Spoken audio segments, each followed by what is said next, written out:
नमस्कार दोस्तों, उषा की आवाज चैनल में आप सभी का स्वागत है।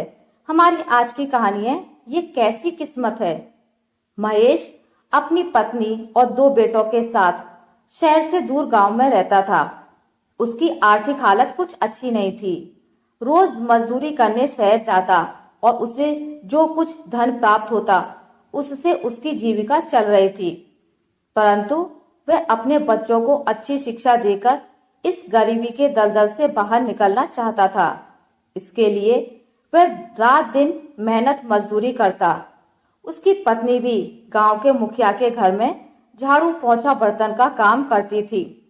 धीरे धीरे समय व्यतीत होता गया। बच्चे भी बहुत ही मेहनत से और लगन से अपनी पढ़ाई कर रहे थे। दोनों बेटे जब उच्च शिक्षा के लिए कॉलेज गए तो महेश ने उनकी पढ़ाई के लिए अपना घर गिरवी रख दिया और बदले में कर्ज लेकर बच्चों की पढ़ाई पूरी की। दोनों बेटों का कैंपस सिलेक्शन हो गया। उन्होंने अपने ही कॉलेज फ्रेंड से शादी कर ली। बड़े बेटे की पत्नी शहर के एक जाने माने बिजनेसमैन की इकलौती संतान थी और छोटे बेटे की पत्नी एक जज की बेटी थी। बड़ा बेटा घर जमाई हो गया। महेश और उसकी पत्नी अपने छोटे बेटे के पास रहने के लिए आ गए। छोटे बेटे के घर का सारा काम उसकी मां संभालती थी क्योंकि बेटा बहू दोनों ही जॉब में थे। महेश बाजार आदि का काम करते थे। कुछ दिन सब ठीक चलता रहा। एक दिन महेश अपनी साइकिल उठाकर काम की तलाश में निकल गए।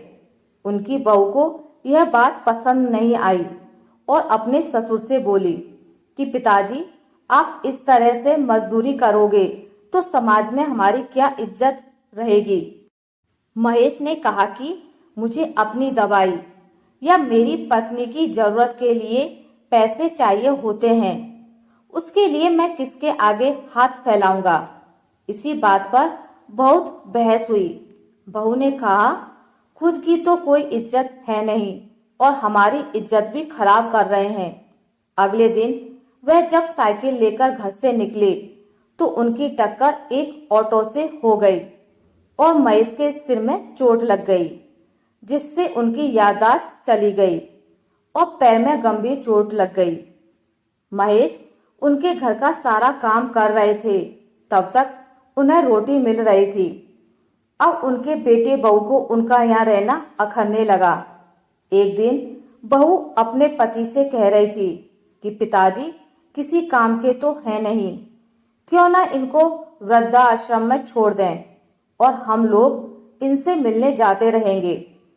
जब महेश की पत्नी ने सुना तो मानो उनके पैरों तले से जमीन ही निकल गई हो।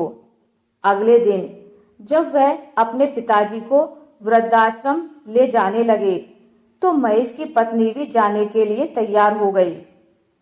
यह देख बहू ने सोचा, एक बिना वेतन की अच्छी नौकरानी हाथ से ना निकल जाए। वो अपनी सास से बोली कि आप यहीं रहिए, केवल पिताजी को भेज रहे हैं, उन्हें वहां पर उनके मित्र मिल जाएंगे तो उनका मन लग जाएगा। यहाँ पर हम उनको समय नहीं दे पाते हैं। महेश की पत्नी बोली, आज तक हम हर सुख दुख में एक दूसरे के साथ रहे हैं। आज इनको मेरी जरूरत है तो मैं भी इनके साथ वृद्धाश्रम में रहूंगी। अपना बाकी का जीवन एक दूसरे के साथ में रहते हुए स्वाभिमान से व्यतीत करेंगे। आज महेश की पत्नी रोते रोते बस अपनी किस्मत को कोसती जा रही थी और सोच रही थी कि मैंने अपनी कोख से कैसी संतान को जन्म दिया। माता पिता अपना संपूर्ण जीवन बच्चों के उज्जवल भविष्य को बनाने में लगा देते हैं। अंत में जब उन्हें अपनों की जरूरत होती है तब वे खुद को वृद्धाश्रम में रहने को मजबूर हो जाते हैं। ये इस संसार की कैसी विडंबना है। आशा करती हूँ आपको मेरी आज की कहानी अच्छी लगी होगी। अगर आपको मेरी कहानी अच्छी लगी है तो इसे लाइक करें, ज़्यादा से ज़्यादा शेयर करें और अगर आप मेरे चैनल पर नए हैं तो इसे सब्सक्राइब करना ना भूलें। मिलते हैं एक नई कहानी के साथ, तब तक के लिए नमस्कार।